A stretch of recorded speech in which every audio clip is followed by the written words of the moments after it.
Bonjour à tous et bienvenue dans cette nouvelle capsule vidéo. Aujourd'hui, nous allons voir ensemble comment faire une animation magique sur une illustration. L'animation magique peut se faire sur n'importe quel élément, une photo, une vidéo, un texte, une illustration, un stickers, peu importe, elle va fonctionner.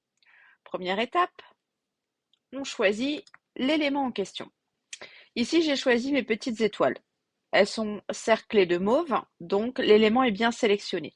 Sur la barre du menu, qui se trouve plus haut, on a le bouton animation. Si le bouton animation n'apparaît pas, c'est simplement qu'il est rangé dans les trois petits points au bout de la ligne. Vous cliquez sur animer et vous avez le menu qui s'ouvre ici.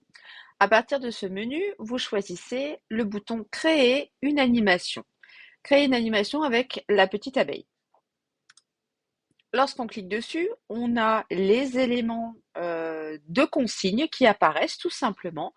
Et l'objectif, c'est de prendre avec la souris, sans lâcher la souris, l'élément, donc l'illustration que l'on veut animer, et lui faire faire le petit tour qu'il doit faire. Voilà. Alors, vous verrez que au niveau de l'animation magique, il y a un certain nombre de paramètres et que l'on peut les modifier.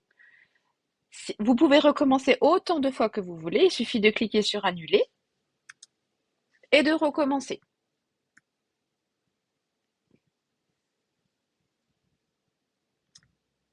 Voilà,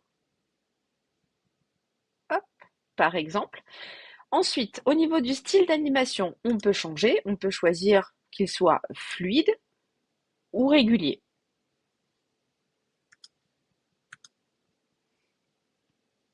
Voilà. J'ai une petite préférence pour régulier. On peut aussi choisir d'aligner l'animation sur la trajectoire, donc elle va tourner un petit peu sur elle-même. C'est laissé à votre appréciation. On peut augmenter la vitesse. On peut faire apparaître aussi d'un clic l'animation que vous voulez faire. On peut également ajouter des petits effets. Et donc ces petits effets vont se mettre sur votre animation. Et lorsque vous avez terminé, il suffit de cliquer sur le bouton terminer. Et l'animation est enregistrée. On le sait parce que le bouton animé est en mauve lorsque l'on sélectionne l'élément. Si par exemple je sélectionne Joyeuse fête, je vois que le bouton animé n'est pas du tout mauve. Par contre, celui qui est mauve, c'est le bouton effet. Et c'est le bouton effet qui me permet d'obtenir cette courbure au niveau du texte. Vous pouvez animer ce que vous voulez et maintenant c'est à vous.